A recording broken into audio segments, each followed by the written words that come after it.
Right, this is Hatfield 2035, episode 8, the hospital. Fingers was clutching his left arm to his chest and nursing a broken nose, 2 black eyes and a swollen jaw.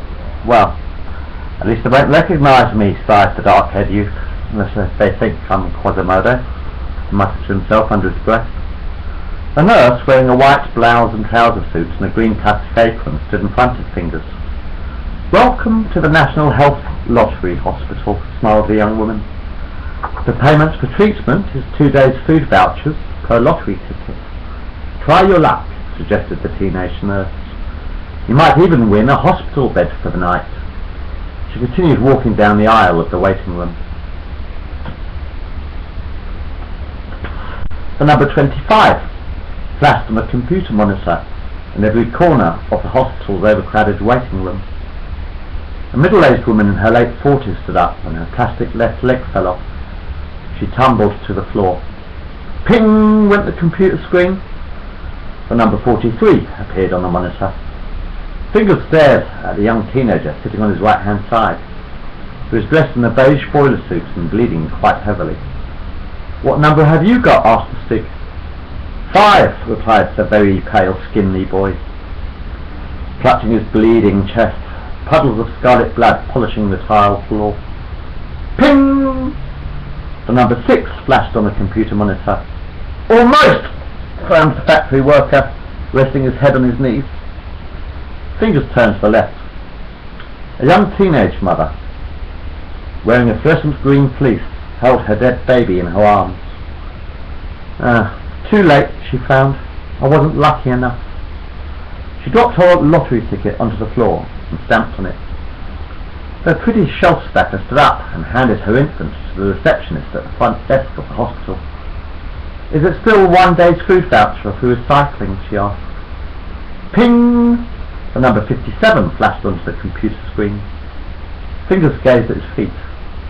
57 was the number on a young mother's discarded ticket. He picked her up.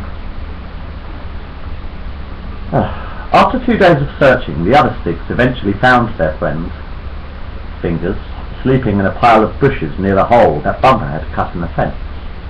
"Your arm is broken," frowned Broken Tooth. Fingers raised his right arm. He was wearing a white plaster cast. "I had a bit of trouble," he frowned.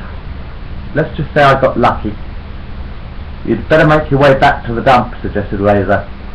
"We still need to find Core. He's probably been taken to Hope City." "I'm sorry I can't help," sighed Fingers, looking guiltily towards Broken Tooth. "You have done more than your fair share already," frowned the leader of the sticks. "Drop by the Galleria on your way home and see if you can trade something for some more colourful clothes," he suggested. "Your arsehole ain't broken yet, is it?" Tag scratched his head. And then there were 5. Tag, Broken Tooth, Gadget, Bumper and Razors approached the entrance to the Hope City sewers. "Are you sure that this is the only way in?" Gadget was very nervous.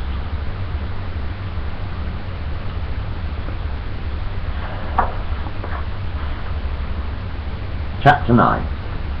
Hope City. The garbage truck pulls up outside the iron gates of the metal-domed city, 100 metres west of the Gravestown 25-storey tower blocks, just around the corner from the sewer entrance. Razor points to the vehicle and Sticks climb into the back of the truck. "I must have just come back from the dump," suggested Broken Tooth. "It's empty." The huge steel doors of Hope City open with a clanking sound. The vehicle starts its engine and drives through the gates. The garbage truck turns right and heads down a sloping road towards an underground car park. The driver parks his vehicle and climbs out of the cab. He walks over to the other side of the basement compound and opens the door. The sign on the green door reads, "Men's Changing Room." The 5 sticks climb out of the back of the garbage truck and head towards the green door. Tag and Gadget creep into the room, half hidden by the steam coming from the nearby shower cubicles. Several native garbage collectors are busy washing themselves under jets of steaming hot water. The 2 sticks quietly steal their uniforms, hanging on hooks in the changing rooms. There are no shops in Hope City. Row upon row of three-storey office buildings line the many streets. At the end of every road there is a large white building. The sign above the door reads, Employees, Canteen. The Stigs, dressed in fluorescent orange boiler suits, gaze through the windows of several of the office blocks. Men and women wearing grey polyester trousers and skirts and white nylon business shirts sit in cubicles tapping the keyboards of their computer consoles. All of them have microchips implanted in their foreheads, between their eyebrows, and a barcode tattooed on the back of their right hand. Brokertooth smiles. Put your gloves on, lads, and pull down your caps. Gadget and Brokertooth stand at the reception desk of an office building. The receptionist sitting at the front end of the foyer stands up. Our rubbish was collected yesterday, she explains to the two garbage collectors. Brokertooth smiled a rotting toothed grin. Sorry, he apologised. A siren echoed across the city. The time is 8 p.m. in the evening. Day shift. You have worked very efficiently today, the voice continued. God loves you. The voice sounded very sincere. Please make your way to the chapel. Your work is over. Time to pray. The Chapel of God is a large beige building next to the employees' canteen. There is one on every street corner. Brokertooth turns to face Gadget. Well, I think we have done enough sightseeing for one day, he whispers. The young woman standing at a desk glares at the two visitors. Time for church, she sighs, glancing at a digital clock on the entrance wall. A young man taps her on the shoulder. A siren echoes across the city. The time is 8 o'clock in 5 minutes. Night shifts take your stations, ordered the loudspeakers on every street corner of the city. Excuse me, asked Gadget, smiling at the young man. Can you tell me where the press gang take their prisoners? He was very direct. The receptionist smiled at the middle-aged man. Don't you mean, where do the recruitment officers take their employees? Asked Brokertooth, whispering into his friend's ear. The young man standing behind the reception desk sat down and tapped a few keys on the keyboard of his computer monitor. Block 24B, Chip Implantation Clinic, replied the receptionist. What happens to them after that? Asked the leader of the Stigs. They get a job, smiled the young man. Up above, if they are lucky.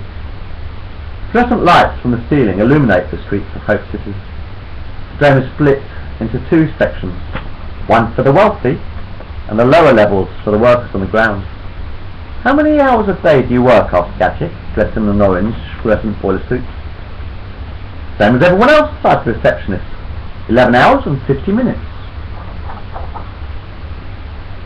How the hell do you find the time to sleep? Asked Brokertooth. The young man smiled. The dormitories are on the 3rd floor. The toilets and showers are on the 2nd. Philip puzzled. Are you terrorists? He asked. Where can we find a list of new job vacancies? Asked Gadget, scratching his nose. We could try the Employment Records Office, Block 27E, suggested the young man sitting behind the reception desk. He clicked a switch on his computer monitor and began typing. After some searching, the 5 Stigs, Brokertooth, Bumper, Tag, Razor and Gadget, still dressed in fluorescent orange boiler suits, find Block 27E. The computer screen on the far end wall of the reception room flashes a list of recently filled jobs. Monday, 3 litter pickers employed. Tuesday, 4 cooks employed. Wednesday, 2 canteen servers employed. Gadget laughs. Do you know what fucking day it is? Brokertooth scratched his head.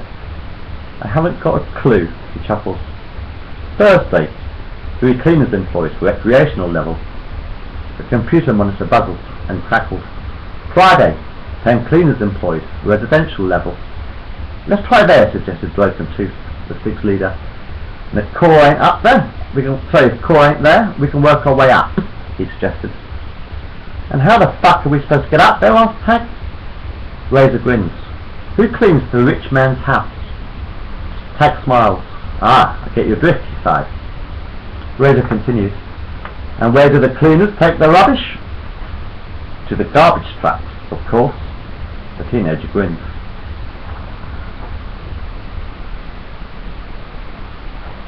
It was 7 o'clock, sorry, chapter 10. It was 7 o'clock the following morning.